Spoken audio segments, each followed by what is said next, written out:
in the work environment. This is an event designed by our host, Groundbreakers Forum. Groundbreakers Forum is a place where God moves great people.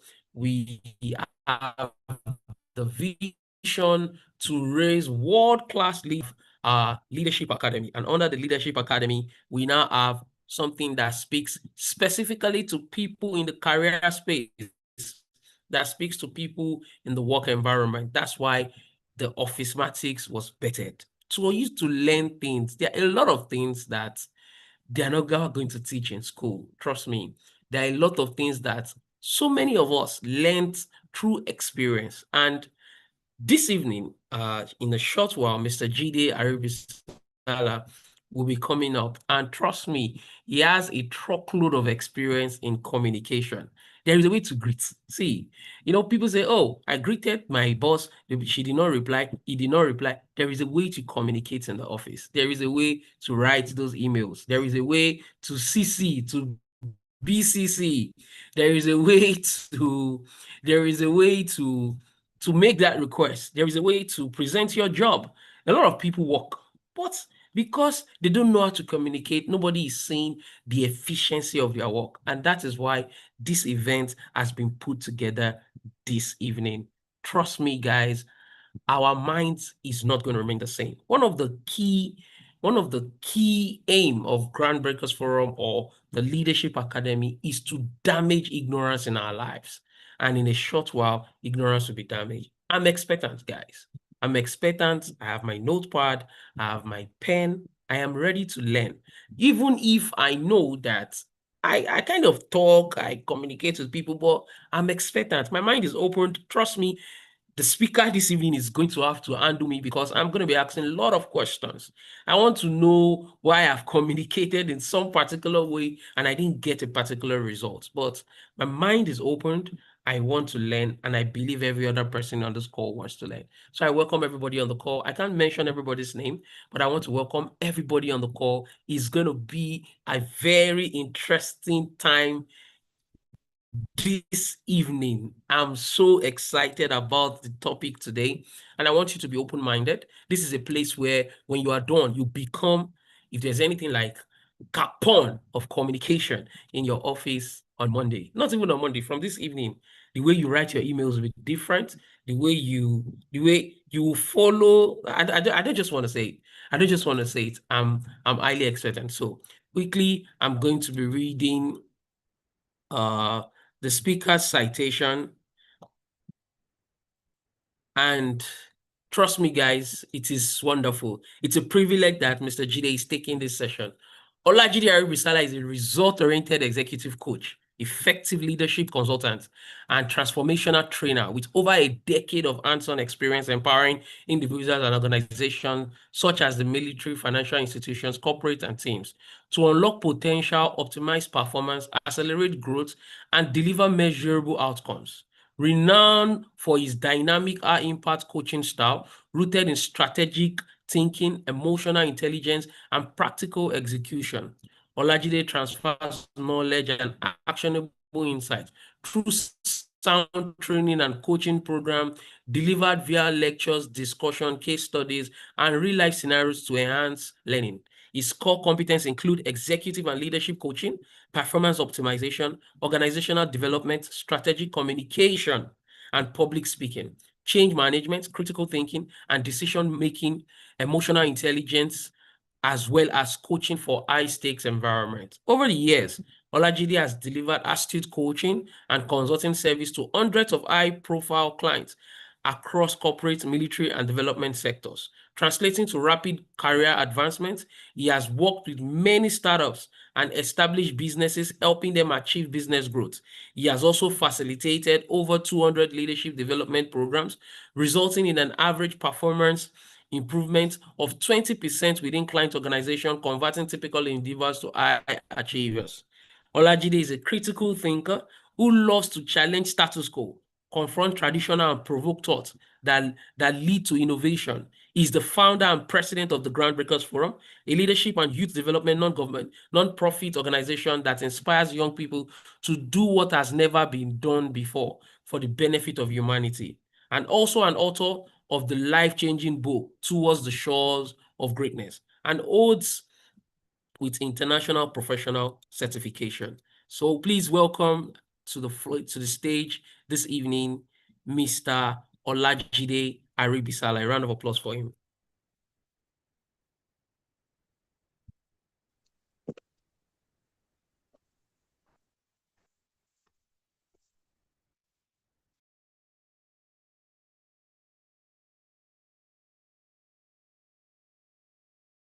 Yeah, thank you very much for having me. Uh, that was quite humbling. That citation, quite humbling. Thank you very much, DJ. I want to welcome everybody to this meeting. Trust me, it's going to be an evening of learning. Please, I want you to come with an open mind. There's a lot to learn today. Trust me, there's a lot to learn.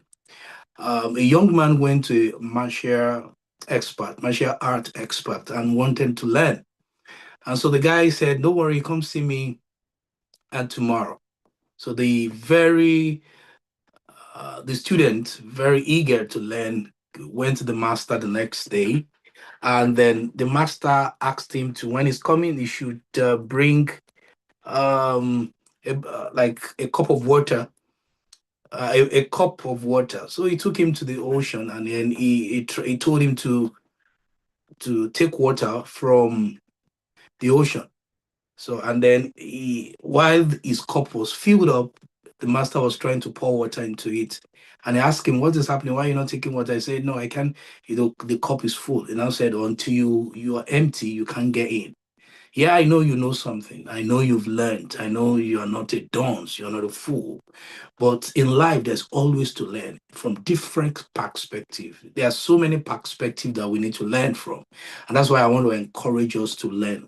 And that was why, if you remember, I said, borrow not a few. Yeah, I know you know. Keep adding to. The perspective of an engineer is different from the perspective of a medical doctor. It's different from the perspective of a journalist. So everybody comes with a unique perspective. So that's why we must learn to open our mind to learn. So workplace communication today is very important. We're going to define the communication. We're going to look at directions. We're going to look at forms of communication.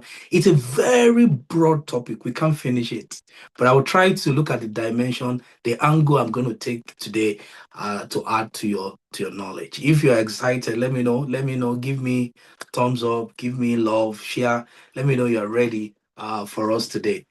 Communicate with me. Oh yes, thank you very much. That's a thumb up. Thank you very much. That's another one. So let's start. Let's start. When you hear communication, what comes to mind? I'm about to share my screen now, and I'm going to start with definition of. I'm going to start with the definition of workplace communication, and then we start from their place. Yep, we start straight away.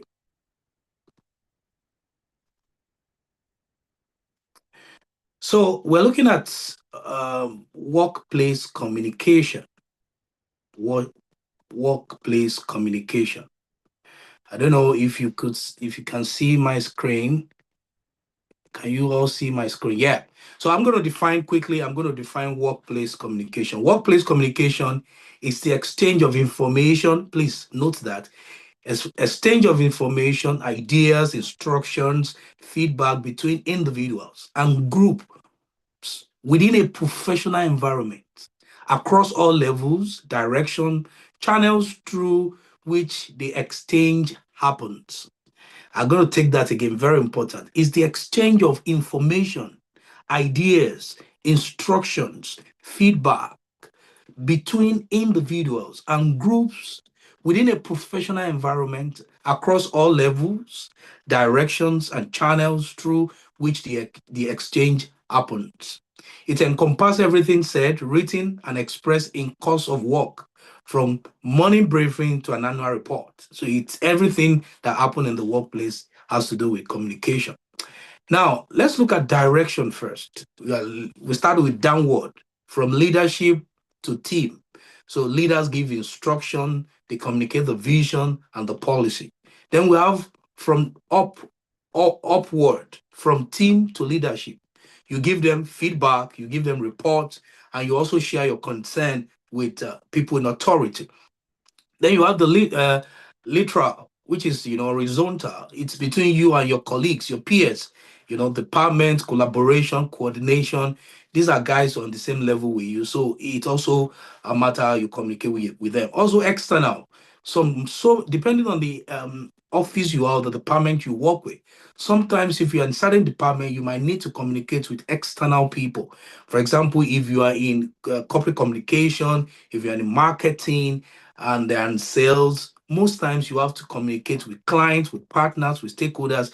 There are people that day to day they don't need to communicate with external people. They are just working in the factory, working, but there are people that every day, most of their day to day operation has to do with clients, with external people. So you need to understand that most of the communication will happen in this kind of direction, up, down, and then north, south, then east, west, which is downward, upward, lateral, and external. So I'm going to say form. We have face-to-face conversation, we have meetings, we have presentations, we have phone calls, and we have written, we have emails, we have reports, memos, instant messages, documentation, and we have non-verbal. We have the body language, the tone, facial expression, silence, and these are things that come together to form communication. We know that body language also is communication. So there's a way your body language speaks louder than what you're saying or what you're writing. So let's look at purposes of workplace communication. Why do we communicate in the workplace? Number one, to inform, information, to share knowledge, facts, update, and instruction so that others have what they need to understand about a situation or to do their work. So you share information, share facts, updates, instructions, maybe with your colleagues, with your subordinates, with your boss. So it's to inform. Secondly, to persuade. Now, there's a difference between information and persuasion. And then look at it. When persuasion comes in, you are trying to influence people to take a particular action. Now, communication is used to influence beliefs, attitude, decision, whether you're pitching an idea, you're motivating a team, or you're negotiating a deal. So you want to influence a belief, an attitude, or a decision. For example, if you're in the marketing department, you are communicating for clients to come. So every of your communication leads to the fact that you want people to buy what the organization is selling. So somebody in the factory is communicating to see how his colleague could bring maybe a tool or material. It's a different kind of communication. So if you are persuading people, you want to tilt people to maybe to take a particular action or to make them believe certain things. Persuasion is in the art of leadership and professional influence. For example, if you are the PRO, your job is to paint the organization in a good light, or maybe you have to go and you know there's an issue, there's a conflict, you have to go there and and how do I call it, repair a reputation. So it's a whole lot of things depending on the department you are in your workplace. To build relationship, communication creates and sustain connection between colleagues, between your leaders and your team, between organizations and their stakeholders. Trust is built conversation by conversation. If you don't know how to talk, you are not different from somebody that does not know. If you don't know how to talk well, you are not different from somebody that cannot talk. Communication, it has to be strategic to coordinate action in any team organization. Communication aligns people around goals, around roles, around timelines, around priorities. Without it, even the most talented team will be pulled in different direction. So this is operational backbone of teamwork. You need to understand. I watched something, a real life yeah, I think video yesterday or day before yesterday. The police were trying to look for a criminal. So he had escaped. So you know what he did? An helicopter was up at night. He had this kind of laser screen, laser lens, so the pilots could see everywhere in the darkness where humans are.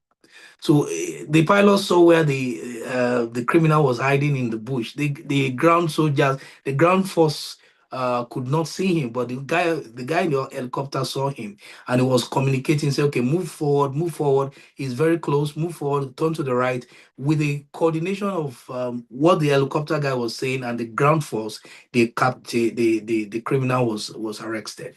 It could have taken the ground force a lot of activity, a lot of energy, but because there was somebody up, and then that guy was communicating with the guys on ground, giving them coordinates on how to go, and eventually the criminal was apprehended. So it's aids communication to coordinate actions between goals, to align people around goals, role, timeline, and priorities. It's so that is why communication is extremely very important. To give and receive feedback, you know, you need communication to give and receive feedback to enable growth, personnel, professional and organizational loop. If you don't know how to communicate well, you can be skillful, you can be talented, but you will have a challenging career. You really need, sometimes you have to speak up for yourself. Sometimes you have to defend your position. Sometimes you have to tell people why you took a particular decision. So communication, you can't run away from it. It's a life wire. It's a lifeblood of the organization. So every day you have to need it. So that's why I want you to pay attention to things I'm going to be talking about. Now let's look at um, the problem of poor communication. So if you don't communicate very well, there's going to be low productivity and waste of effort. How many of you have done? Please, I want you to let me know if you have done something and event you started something and you have labored into it for maybe days, and eventually they came to you and said, oh, that's not what you are meant to do. You are meant to do another thing. How do you feel? You've wasted so much time, so much effort on something that you shouldn't even be doing in the first place. So when instructions are unclear, people work on wrong things, they duplicate effort or constantly seeking clarification. So if the knowledge is not clear, there'll be problem from the beginning. You keep going and checking, oh, this is what you do, and that kind of waste a lot of time. Now, McKinsey report says that employees spend up to 28% of their work week managing miscommunication. You don't want to, put in the work and then eventually that's not what they want. That's a waste of energy. So low productivity and wasted effort is a result of poor communication. Now, poor decision making. We make decision every day at work, depending, regardless of where you are. Maybe to allow, even though you are a security person at the gate, maybe to allow somebody to come in or not. That's a decision you are making. You're making decision every day. Everybody's making decision every day. So when the information is not right, you are going to make poor decision. For example, the boss says, don't let a particular person come into the building. It's different from don't let everybody come into the building. So I don't know, maybe you have seen a lot of skits going on online. There's a long queue of people. Then one person speaks into the ears of the last person and tell the person to speak to the next person. Eventually, by the time the information gets to the first person, the information has been distorted over the different kind of people. So information is, and then if you imagine if you have 10 people and then you send signal from the last person and it goes to the first person and the person is getting the wrong information, it's going to affect the decision is going to make.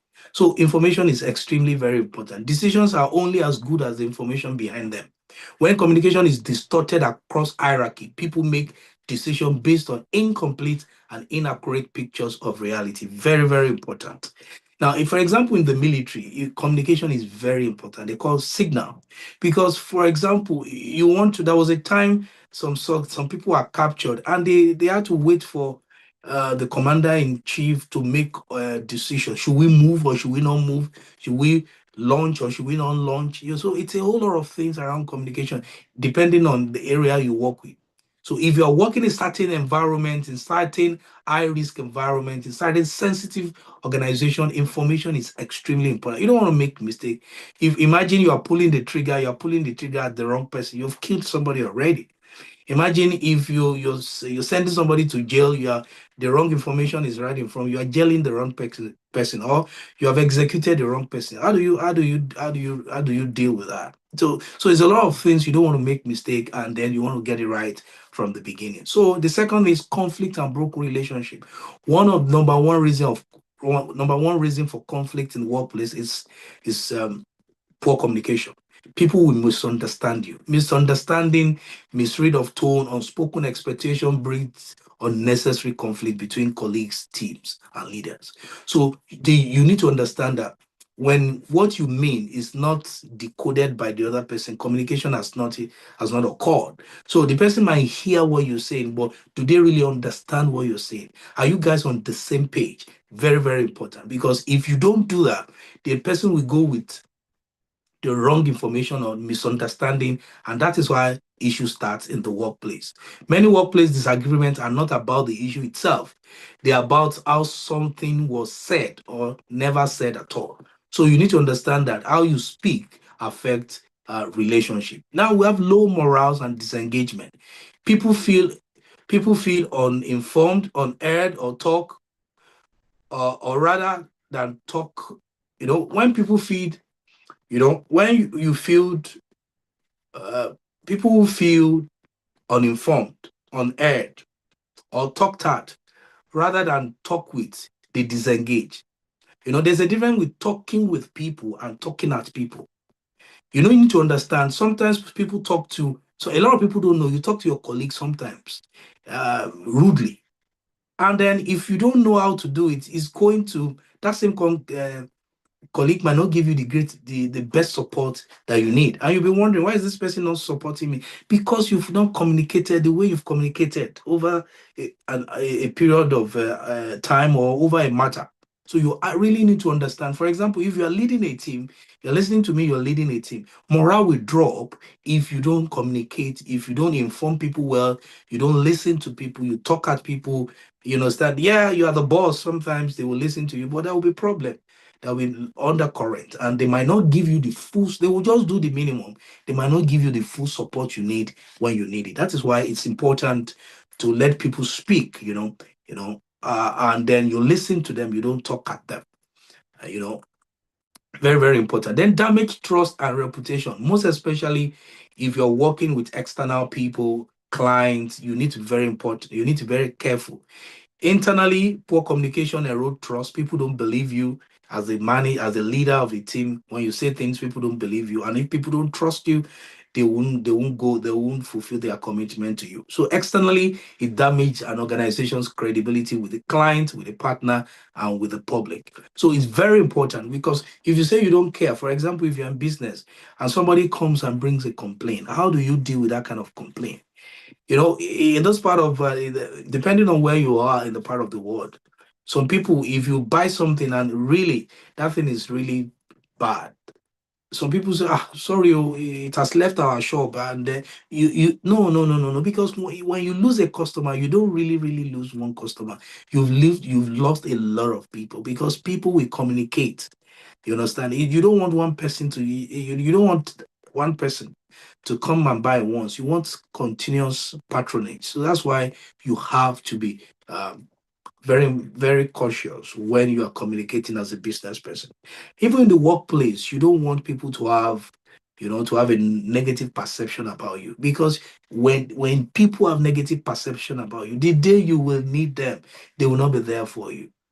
So that is why it is, so it's okay. It's not, you don't need everybody in the organization to like you, but you just have to be professional. You just have to be neutral. Don't be negative to people. But definitely, you always have difficult people. It's all right. And I think we've dealt about that, about difficult people in the workplace. So, but just communicate naturally. Just communicate to your colleague in a way that everybody can work well. It's very, very important. So let's look at how to solutions to poor communication. Like I said, the time we have will not allow me to go through. Communication is very wide, but I'm going to talk about this, and it's going to really, really help you. Let's look at conflict and broken relationship. When there's conflict, what do you do? To prevent conflict, number one, establish a culture of clarification. Train people to ask, what do you mean by that, before reacting? Most conflicts begin with an assumption, not a fact. Don't work with an assumption. Be so sure this is what this person said. Is that what you mean? Be so sure. Don't say, no, that's how he behaves. No, no, no. A lot of us work with assumption. No.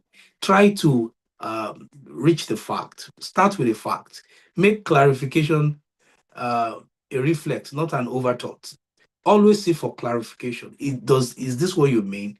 And double check. Very, very important. Train yourself to ask, do you mean did this? Is this what you mean? Always double check. People can make mistakes. And there are times that um day before yesterday, I was doing something on my phone and I pressed an emoji and it went. And that was not the intention. But the person responded based on the emoji I sent. But I really didn't want it to do it, but it was a mistake. So things happen. So that's why you seek for clarification. Most sensible. If you are doing something very sensitive, always seek for clarification. So that will help you from starting with an assumption or thinking people. A lot of people think I don't. My boss does not like me. My colleague. No, you are working with assumption. You have to work with facts, and then you have to also always clarify. Always train your team, train your people to have a culture of clarification. All right. So address number two, address issue early. When you have issues, make sure you address those issues within 24 hours. It's a rule. Somebody came up with that rule. If anything bothers you, address it within 24 hours before it adds into resentment. So you need to understand that small fire are easy to put out than infernos. So if there's an issue, go and talk it out with that person before 24 hours because resentment will start building from both directions. Oh, something happened yesterday. Oh, this is what I was thinking. This is what I was saying. I think you didn't get what I was saying. Clarify it and let it go. Because if you leave it like that, it will snowball into something you might not like in the future. So always address issues very early. Issues don't die. If you don't address them, they don't die. They become they grow into resentment and they grow to affect your reputation. So always address issues very early. Number two, use structures conflict resolution. Example of it is DESC framework. Describe the situation objectively. When there's an issue, you describe the situation objectively. Express how it's affected you. Describe the situation. Express how it affected you. Specify what you need to change. Then consequence states the positive outcome of resolving it. Oh, I didn't like the way you responded to me yesterday. I felt that it made me feel as if I wasn't really doing what I meant to do. So then you say, next time, please, I would like you to show me what you will have wanted me to do in a particular situation over this matter. So you have to sometimes train people how to communicate with you. So people might just assume, but no, you have to tell them when there's an issue. Maybe it's from you or it's not from you. You have to tell people how you feel over a situation. Most especially, even though it's your boss, there's still a way to communicate that. I think I've dealt with that, how to communicate with your boss. Oh, there's a lot here. Time will not allow me. Now, there's how you. Okay, how do I communicate with a very difficult? No, please, can you, uh, um, Deji, you're trying to say something there. Can you unmute yourself and say it so that? Can you unmute yourself and say that? No, the question is for the end of the session. Once the session is over, I'll ask the question. Okay, please just keep um, collating the question so that we can answer that. All right. The next one is separate the person from the problem. Yeah, you don't just say that person is a difficult person. Now, the person, we all make mistake. We all make mistakes, but learn to separate people from the problem. Address issue, don't address the person. A good person can make mistake. A bad person too can do good things. So we need to understand, teach the principle from getting to the yes. Attack the issue, never the individual. Like I felt overlooked there when rather than you always ignore me. You see, don't always use that word always. You are every time. No, you are too generalizing. No, don't do that. You separate issue from the person, discuss issue so that you when you discuss issue, it will be issue based and not the person. But when you start discussing person, you are eating up emotion and it might go in direction that you don't like. Now, look, we have spoken about that. Low productivity and wasted effort. How do you deal with that? You implement communication standard. Now, for example, depending on your line of action, what you do, you might want to tell your team how to communicate with you over urgent matter. Yeah, there was a time I tell people when things are urgent, you call. You don't say, I've dropped you a WhatsApp message for an important thing. That person might be somewhere that don't network. Somebody might be somewhere he doesn't see it. So if something is important, he has to go on phone call. You have to make that thing very, very important. If it's something that is an update, the project update, you can send an email. If it's a quick question via, instant message. So you'll have to find a way of making things work.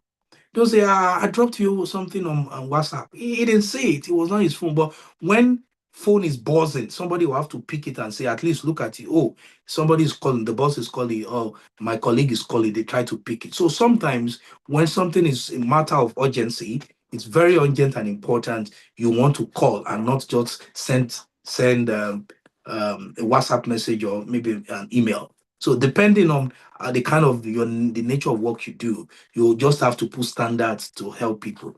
When there is no law, there will be chaos. So you have to set the law, set the tone in your team or in your office. Clarity of channels of reduced noise. Yeah, you have to do okay when there's urgency and important thing to discuss. It is phone call, email. You can use email to do other projects updates. If it's a quick question, confirmation is a clarification. You want to use an instant message. So depending on the nature of your organization and the work you do, just agree on how these things will be so that you there won't be delay. You need to do something, you need an information from somebody, and the person is not even picking up, is not even responding to the email, and it's affecting your progress of doing what you are doing because you need the person's input. So all those things you need to discuss depending on your hierarchy, maybe how you get approval from your boss, or how you get collaboration from your colleagues, or how you send instructions to your subordinate. Now, so you use what we call the bluff principle. That means bottom line, bottom line up front. You borrow from the military communication. That means you communicate the message and you back it up. Now, if you look at the image there, key message, then data and facts later. You lead every message, email or brief with the most important fact point first. People act faster when they immediately know what is needed. Information. I'm writing to tell you to do this. Bam. That first line of the email, you should communicate the reason why you're communicating in the first place. Then you can use subsequent paragraphs to back it up with context, with data, with facts, because depending if you are writing to a very busy boss, he wants to pick up the first line. So you have to understand what is called the bluff principle. Don't put the important information in the middle of the body or at the end after starting with your factor. No, start with the key message first. What is important? Start with that first. Then use other paragraphs, to strengthen and support your key message. Very, very important. And then number three, confirm understanding. That like I said earlier, don't just deliver. Did you get my message? Do you understand what I mean? Sometimes, depending on people who you are talking to, you might say, "Okay, can you just tell me what I've told you?" Some people they use that kind of style. They say after communicating, they'll tell you, "Can you tell what I've just spoken to you, told you?" So if the person cannot, you know what you are saying, so you want the person to say whether he has a understanding or the person actually has a comprehension of what you have just said. So if that person is telling you, by the time that person is talking to you, you can fill in the gaps there where the missing link. Oh, I didn't say that. This is what I meant. Oh, add this one to this. This is what I meant. So always seek for understanding, not just because you have spoken. Do you understand? Let the person try to tell the person, can you tell me what I've just said? So the essence of that is to be able to fill in the gap of the missing link or any error along communication that has happened. Oh no, I said tomorrow. No, I said the size. So this will help you in communication. Delivering is not communication. Comprehension is the person. That's it. Communication has failed. If you are thinking of A and the person is thinking of and the person if you are communicating A and the person is thinking of B, communication has not occurred. You should be able to transfer the A you are thinking into the mind of the person so that both of you can be on the same page. So always seek for understanding, not just the fact that you've communicated.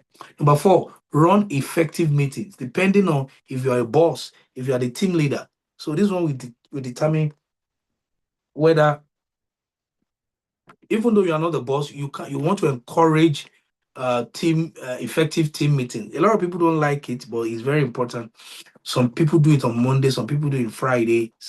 Every meeting should have a clear agenda. So when you are doing meetings are very important.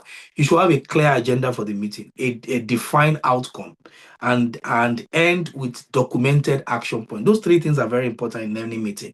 Don't just start meetings like, if you can call for meeting, or you can suggest for a meeting. When the meeting is going on, you have to have a clear agenda. Number 2, a defined outcome, and number 3, documented action point. This person is going to do this. This is going to be done, and this person is the one that is going to do it. This thing is going to be done, and this is the person that is going to do it. Don't just every task must be assigned. A task must not be left hanging. Every task, if somebody is to make a call, who is going to make the call? You understand? It's good if you are going to make a call, who is going to make that call? Do you understand? If he's going to talk to one person, who's going to talk to that person? So tasks must be assigned. Tasks must be assigned to an individual, and then so that you can monitor on that. So meeting without these 3 elements, conversation are not coordinated. So let's look at poor decision making. I'm just trying to speed up so that I can have a little bit of time for on question and answer. Be open to information. Be open. Be open to information. Get as many information from your colleague, from your boss online, depending on the decision you want to make. Allow information in, even if they are dissenting. If it's something different from what you believe, let them come in. Install formal mechanism for information to flow. If you are a boss, listen to me. Let people give you feedback, suggestion, open door policy, town hall meet or town hall. These are all ways to help people get information. It's all people-centered. So, you can't see everything. People say things. So let people come and tell you, talk, and then you can give them feedback.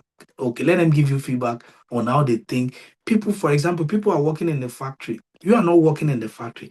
It is the people that are working in the factory that they know situations in the factory. They know the problems in the factory. And let them communicate to you. This is what is happening on the field, and then you can use that. If you can, somebody say this is what is happening on the field, another person says it, and it's everybody is saying it. That means that it's an issue. It's going to affect how you make decisions. Now, you don't assume. Something happened a year back. I think if I'm not mistaken, maybe UN or some international organization, they found that women in a particular organization, women travel very far into the stream to go and fetch water. So this NGO felt water should not take these women that kind of long journey. You see them carrying big buckets, be coming from a long distance because of water. So they felt, oh, let's help these women. So they sank a bowl in the center of the town that all the women could go and fetch. It was very close to their houses, but they discovered something, that the women were not going there.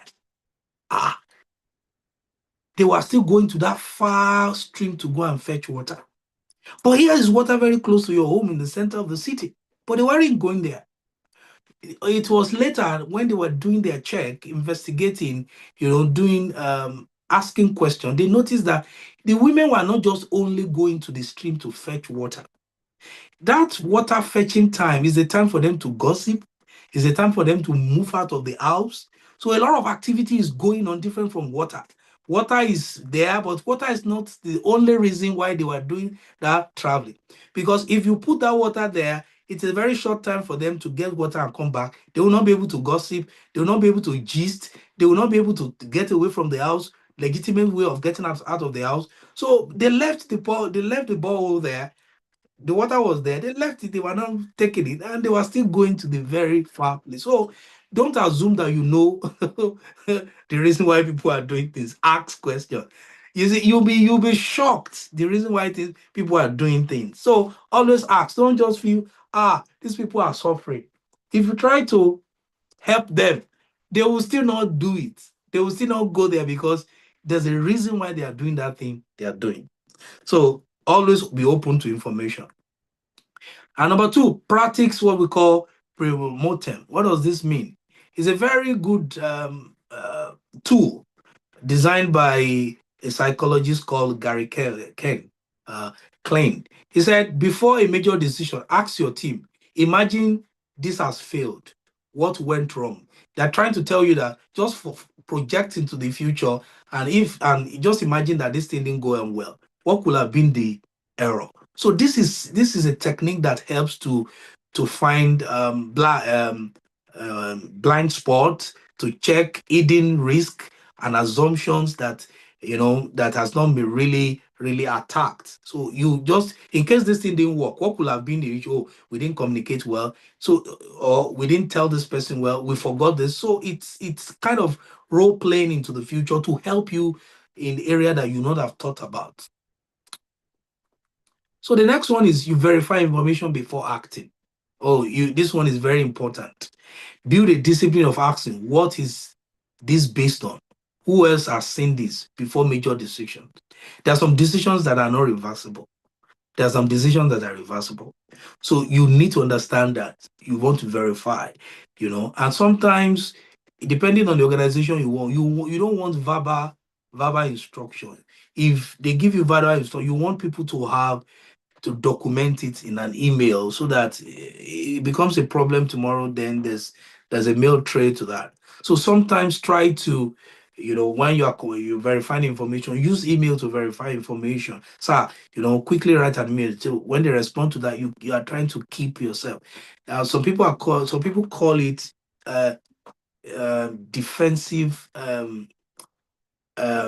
do we call defensive practice. You are defending yourself, most especially if you are in an environment that are quick to point accusing finger to people. So you have to defend yourself that, oh, I didn't take this decision, oh, I did this, I clarified with this boss before I did that. So you keep yourself, you save yourself trouble before they come. You understand? Depending on your organization. So now let's look at low morale and disengagement. How do you deal with that? You communicate consistently, regularly with your team. You don't want to be silent. When you are silent, you give people, it brings anxiety and rumor. You don't want people to keep having rumor, begin to think about something you are not thinking about. So you constantly have to tell people what is happening. Keeping people in the dark too long, it's not good. People we feel it in themselves. So you have to consistently uh, um, talk to your people, talk to your team, and discuss with them. Then you have to listen attentively to people. You have to listen to people. Even what you are going to do is in your mind. Let them have their say. Let them believe that they've been heard. In communication is not just about you talking. Sometimes it's also about you listening to people. Listening to your colleagues, listening to your. Most of you don't have problem listening to your boss. Some of you too, you don't even know how to listen to your boss. You need to understand how to communicate with your boss. Now, let me say this: we have different kind of bosses. We have big picture bosses. There are bosses that talk in terms of big picture. We want our organization to be the best in the world. That's kind of big picture. Then we have bosses that are detailed. They want numbers, they want figures.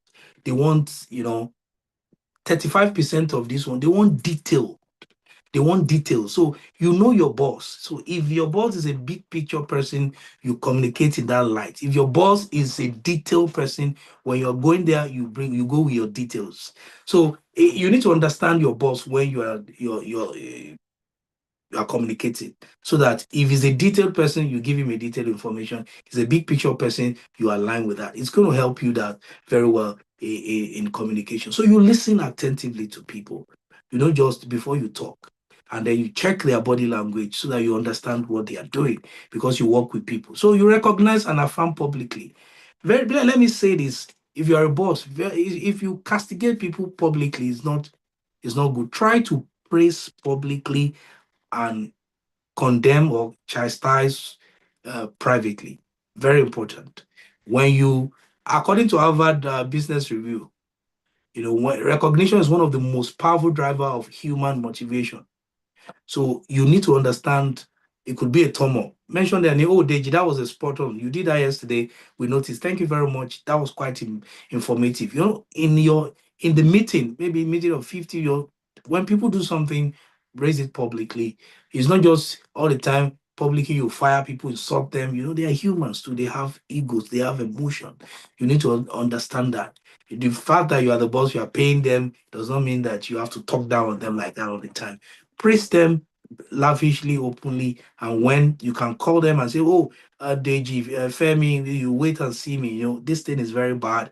This thing is very bad. Don't do it again." And then you can use that one to also create a culture. You also have to use it to create a standard in the organization.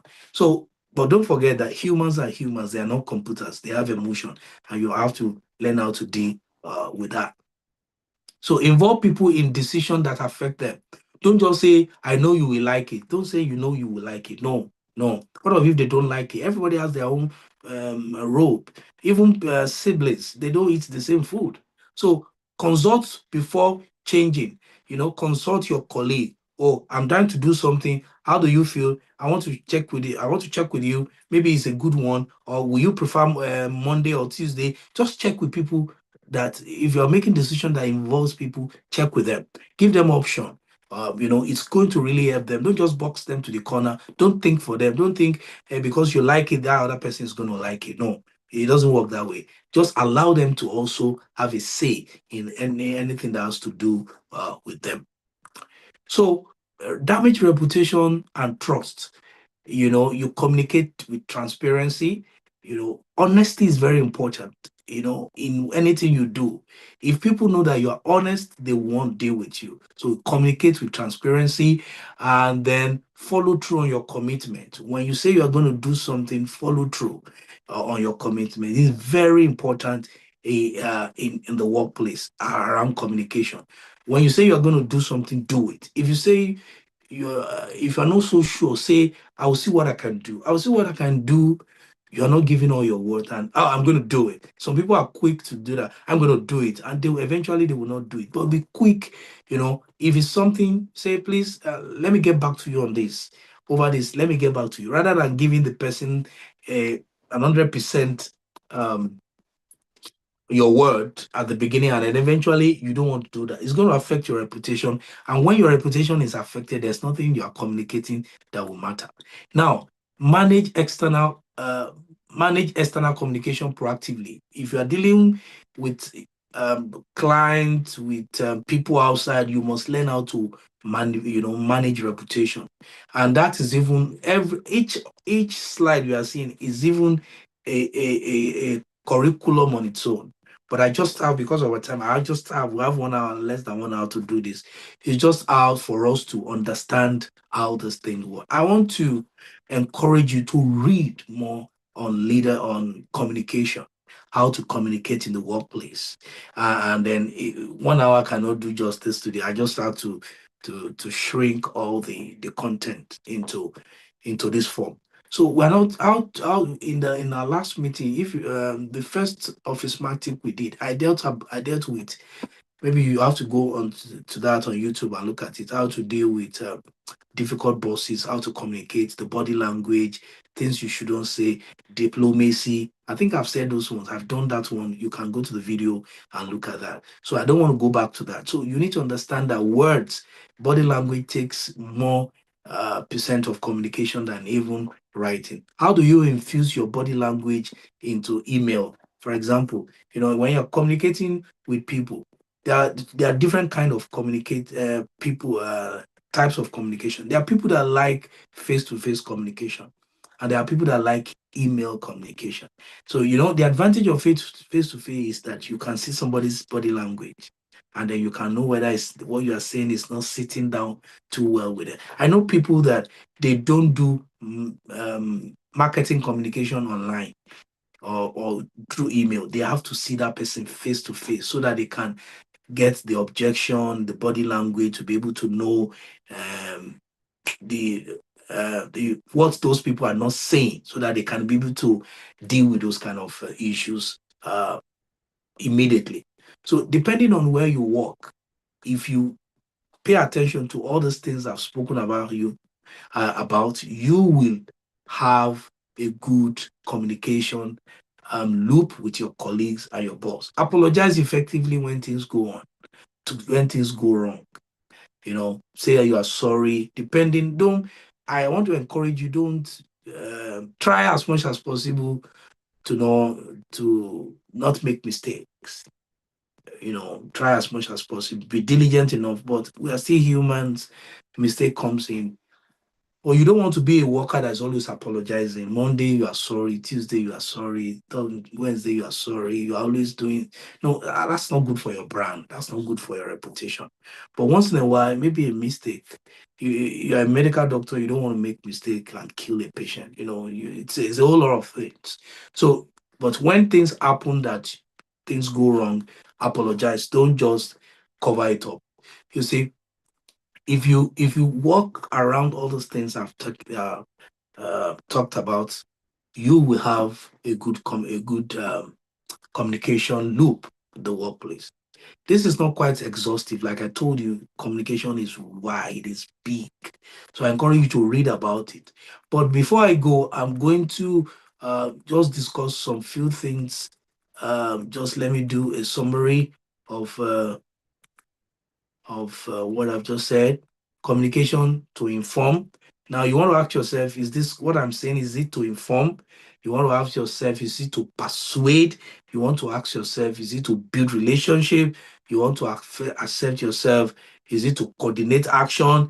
You want to ask yourself to give or receive feedback. All the communication that will ever happen will fall into one or two or one of these purpose. It's either you are informing, it's either you are persuading, it's either you are building relationship, it's either you are coordinating action, it's either you are giving or you are receiving feedback.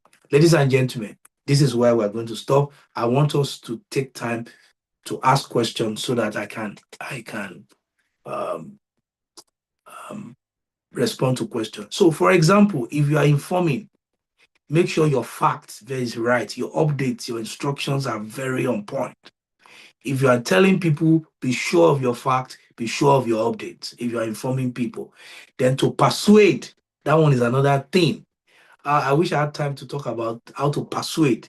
It has a lot of technique too, but time will not allow me. Maybe in our next one we can do something about persuasion, because it's really very important. How do you persuade people in the workplace?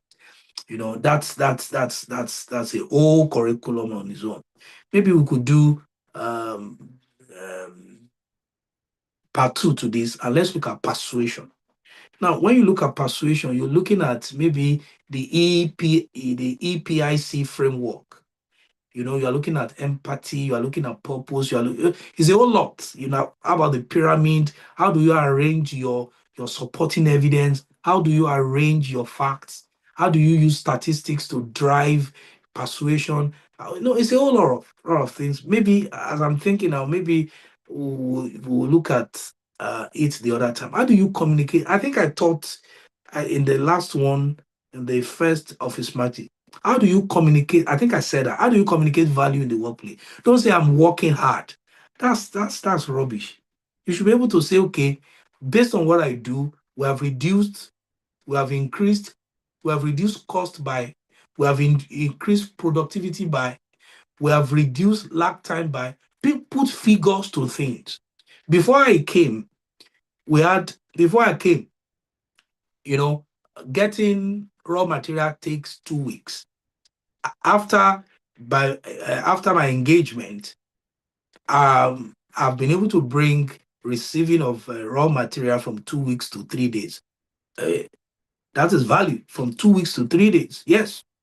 Before I came in, it takes 2 weeks. Now it takes three days. That's value. Yeah, you're communicating value in the work. You don't say we're just trying, we're working hard. You're working hard is the language of the streets. It's not a corporate language. You have to tell people the impact, the difference your engagement is making, the difference your contribution is making in the organization. And that is how you communicate value, and that's how you are being promoted. If you don't know how to communicate value in the workplace, it will affect your promotion. Don't just believe that your work will not speak for itself. You have to speak for your work. I think I told you that already. You have to you have to point people to what you have done. It used to be like this, now it is like this. In terms of figure, in terms of time, in terms of percentage, in terms of reduction, in terms of increase, in terms of speed. So that is how to communicate with value. It's still under persuasion, and then I've done that. Please go and check the videos, subsequent videos on Officematic 1.0 and 2.0. You can see all those ones there. I think I dealt with those ones very well. So, ladies and gentlemen, this is where I'm going to stop. Deji, over to you. Let's have questions. Thank you very much for listening to me.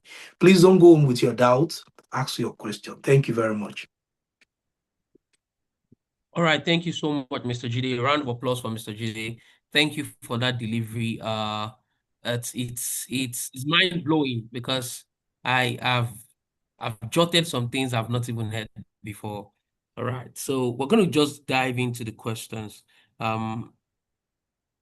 Okay, so I see one question. It says communication is not only about talking. How do I know I'm not listening? Do you want to take the questions one after the other, or I read all the questions that will provide? No, let me take. So you need to understand that you are not talking to you are talking to a human being like you. So it is communication, it's a loop. It's not a radio. There's a difference between a radio, TV, and a telephone. A telephone is that there's somebody on the other end. Radio has somebody on the other end. Television has somebody on the other end, but the person cannot communicate. It's a two-way thing. But a telephone, you're speaking, and the person, you can hear the person back. And that's why you have to be cautious. You have to be patient enough to listen to what people are saying, so that you know whether you are saying is making sense. Depending, some people don't care. They just say what they're saying. They drop the mic like that, they say, and go. No. If you want to be a skillful communicator, you have to listen to that person. Even though you are the boss, you listen to that person. You understand? You listen and you talk. You listen and you talk. It's very difficult. Some of us we want to talk. No. Train yourself to also listen for feedback, so that you can be able to notice where the gaps are, or maybe where the misunderstandings are, maybe where the errors are, and can feel it. Or you want to know the perspective of that person over the matter, or you also want to know how that thing sits with that person at a particular time. It's a whole lot, but you should be willing, you should be patient enough to listen to people when you are talking. Thank you. Thank you, Mr. Jide. Thank you for that clarity. Okay, we have another question. It says, I observed in meetings, I have a bigger and an advanced picture of goals, and my colleagues don't get it. How do I communicate this? Say that again, please. It says, I observed in meetings, strategic meetings, I have a bigger picture and an advanced picture of goals and objectives. How do I communicate this with my colleagues? So you have to learn how to break them down.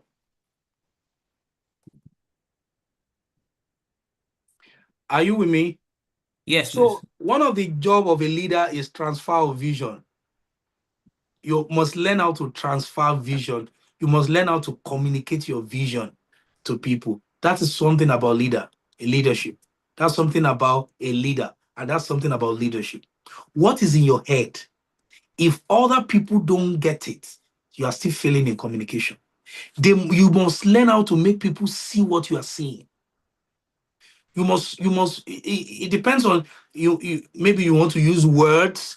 Maybe you also have you use words. Maybe you want to make sure you turn your words to picture for them.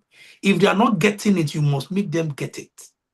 That thing you are thinking, everybody in your group, in your team must think about it. You understand? Must see that thing the way it is. For example, you're a military person.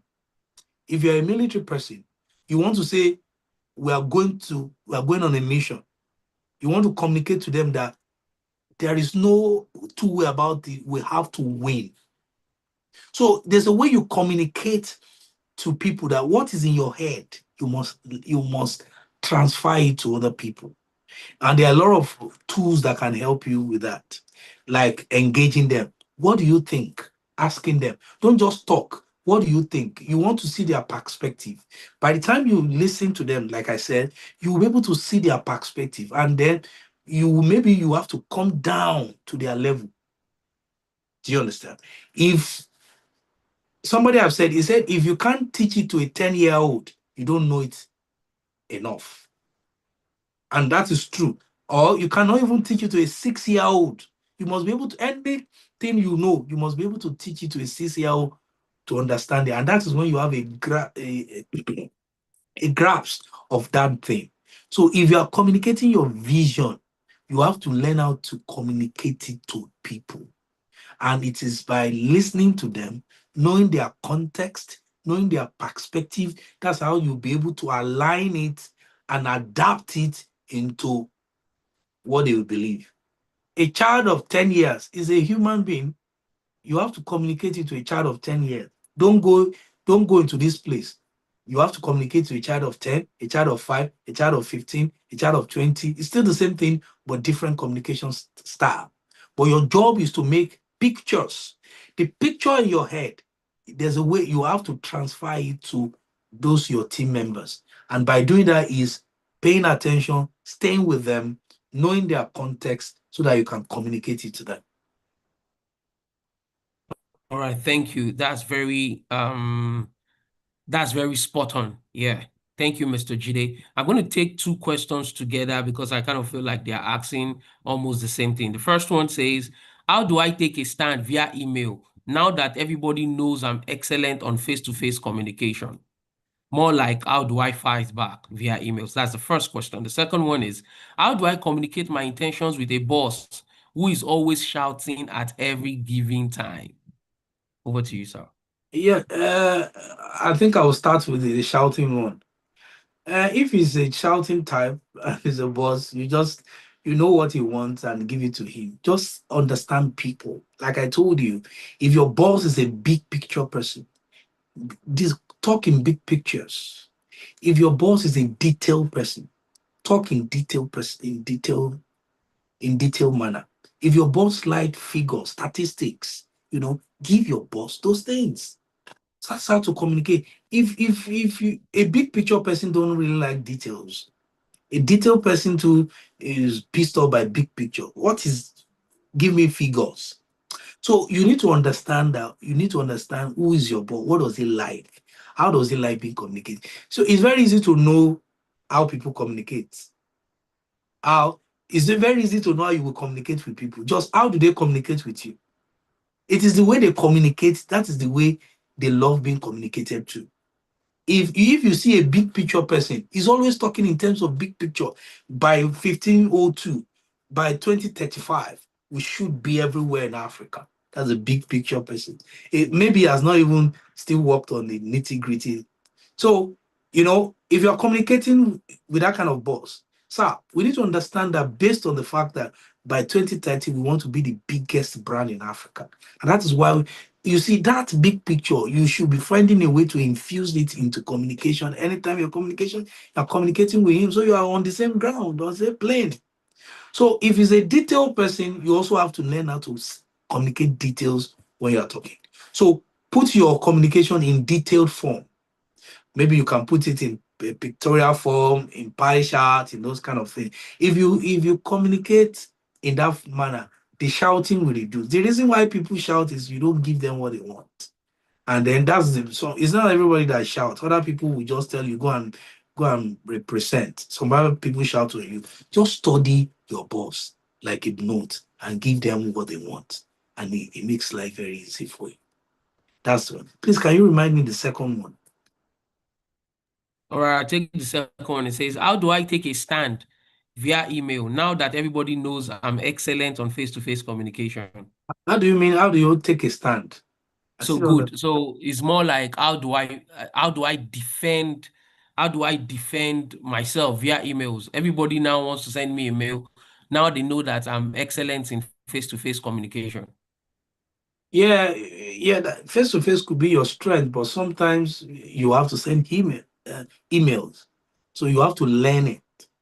You just have to learn if your communication involves face to face and you are good with face to face, God bless you. But sometimes you are communicating with somebody that is even in another country, or you don't even see the boss in the head office, or you have a lot of people that you copy, you CC a lot of people. So how do you do that?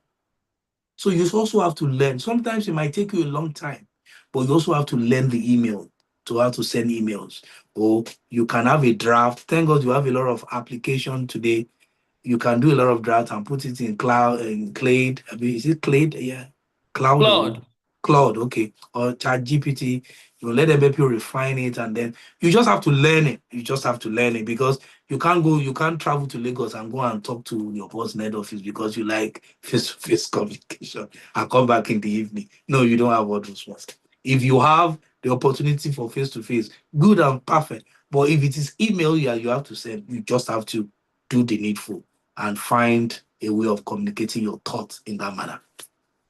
All right, thank you, Mr. Jide. We'll take a last question, right? This is for everybody in entry level, middle class. With your experience in the corporate sector, Mr. Jide, what will you say? What advice will you give to us that want to climb the corporate ladder, want to go from mid-level, want to become CEOs? What communication advice will you give us? Practical life experience, practical life examples, sir. What advice, what one solid communication advice will you give to us? I know you've said a lot of things this morning, and it resonates with every one of us on this call. I'm also privileged to be learning a lot this evening. So what advice will you give to us for those of us that really want to be CEOs, want to go from entry level to CEOs? What communication advice? Know what is called value in your industry. For example, in your banking, when you bring money, know what is called value. What do the organization place value on? What do they place value on? You need to understand that. Not what you place value on. There's a reason why the organization is working. Why are they in business? Do you understand? So, for example, you're a teacher. Why do people send their children? If your students are failing, it's not good for you. Just say it's not your fault. It's what they write that I give to them. No, you want your student to pass. If your children pass, it's a plus for you as a good teacher, and it's a plus for the school, for the brand of the school. So you need to understand what is important to the organization, and it might not be important. It's not about you; it's about the organization. When you close, go and do whatever you like at home. The bank, they want to make money. It's about profit making. Bank is not a charity organization. It's about profit making. So when you are communicating with your boss in all these things, where's profit? Where is money there? So you need to understand that is the communication in the workplace. Communicate in terms of value. Maybe I have to still do another class on value communication. That is the reason why the organization exists. Why? Number two, you need to understand that people are who they are. People. If you are even good, you don't understand people. You don't understand temperament. You don't understand cultural context. You need to understand all those things to be able to be a good player. You understand, Mr. Ojo? What does Mr. Ojo like? What does Mrs. Ojo like? These are human beings. They have emotions. They have all those things. You need to understand that when you know value, You communicate value. You know the reason why the organization exists. You talk in terms of value. You talk in terms of, if it's a bank, you talk in terms of profit. You talk in terms of speed. You talk in terms of cost reduction. Those are communication that people want to listen to. You don't want to do the minimum. Let me just do my work and give me salary. No, if you do that, you will not rise very fast. You must learn how to communicate. You must be a chronic problem solver. You must be very resourceful. When they don't complain, don't be, you are quick to comment. They have not, their generator is not working. It's because there are some people, they are just complain machines. No, yeah, they should have done it. They should have done it. They didn't do it. Fine. Now, what can you do? That is how to win in the marketplace. Be the go-to person. Oh, they will solve it. Don't just be Femi will solve it. When there's a problem, let them see you as the person that will solve the problem, not the person that will always give 1,000 reasons why things will not work. And then when you are communicating, when you are communicating, don't be too vague. Some people, you will talk, you will not have head, and you don't have tail. There's a way to structure your communication. Like I said, always come with your point first, then use other opportunity to make case, the context, and add supporting argument to your point. So that will help you to make all your thoughts, to narrow your thoughts, and so that you don't just have scattered thoughts everywhere. Don't forget value. Learn how to communicate value. Very important. Number 2, understand human nature. Understand human nature. You need to understand your boss. You need to understand your colleagues. If you don't understand your colleagues, they will not support you. They will not support you when you need them. When you don't understand your boss, you always have problem with your boss. So you need to understand, give your boss what they want and let there be peace. It's just like a crying child. You understand? Give him what he wants and they will give you peace. Wow. Wow. Thank you, Mr. Jide. Thank you so much. Thank you. I hope What shall we say? Round everybody's of question have been handled. yes, yes. Okay. Yes. Please, if you have further questions, please put it on the group or join the link on that we have so that we can continue the conversation on the Officematics WhatsApp. Thank you. Round of applause for Mr. Jide. Thank you so much, Mr. Jide. Thank you so much, Mr. Jide. That was from above. You see, that's what we say. These sessions, I think these sessions, they need to be paid sessions. They need to be paid sessions. You can see the delivery. These are the things that people are learning in Harvard Business School, how to communicate. You listen to this kind of thing. You know what I said? I said, whatever we're going to listen to today, when you get to work on Monday, you become Pablo of communication in your offices. And thank you for that perception. And I want to thank you, everybody on the call. Okay, thank you everybody on the call. Thank you everybody that has joined this evening. And if you have further contributions, please, you can put it on the group, on the chat box. We're going to read it, or you can join us on the WhatsApp. And you can even highlight the things that you've learned today. Today I've learned I will stop talking without data. Without data, because I kind of think like when I start talking, when I say in 2023. So company failed because of so amount of money. People will listen to me better and better and better and better. And I've learned this evening. Thank you very much, Mr. Jide. Thank you. I want to appreciate everybody that has taken time to join us this evening. Thank you for joining this evening. Thank you, Adebayo Karim. Good to see you again. Thank you, Blessing Amber. Thank you, Chigoze. Thank you, Eddie, Edward. Thank you. Faith, you had a meeting yesterday and you are here again today. We are looking at you because we are going to see you at the top. Thank you, Favor. It's good to have you again. Thank you, Gabriel. Gabriel said he joined in late, but thank you. Thank you for joining. Mayowa, thank you to have you on the call. Philip, Samuel, Kyo, thank you for being on the call. Temitope Adebola, thank you so much for being on the call, and every other person that dropped in between the call. It is Officematics. This is from Groundbreakers Leadership Academy. We are happy to always bring this to you. It's going to happen every quarter, and so we're looking forward to our next meeting in September. And then please make it a date with us. We're going to send you emails. If you have things that you have learned, things that you don't know before, you can share with the house. You can share on the WhatsApp group. We've posted the link that you can use to join the WhatsApp group, or also give us your database by joining the attendance. We want to know the sector you work so that we can start to form our Officematics oil and gas, Officematics finance people, Officematics development space people.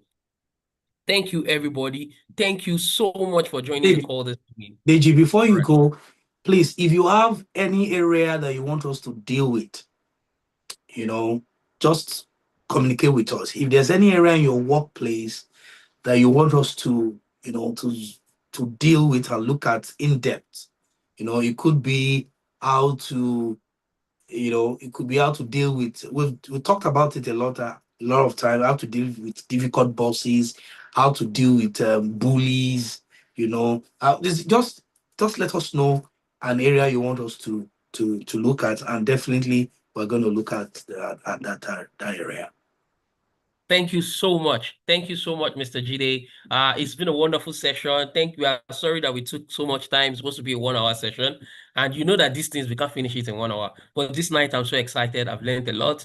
I'm going to go back to my notes, and I'm going to become Don Pablo in my office on Monday. Thank you, everybody that is on the call. I look forward to see you at the next emails. We're going to stay in touch. Looking forward to see you at the top. Good evening, everybody, while we exit the call. Thank you so much. Good evening.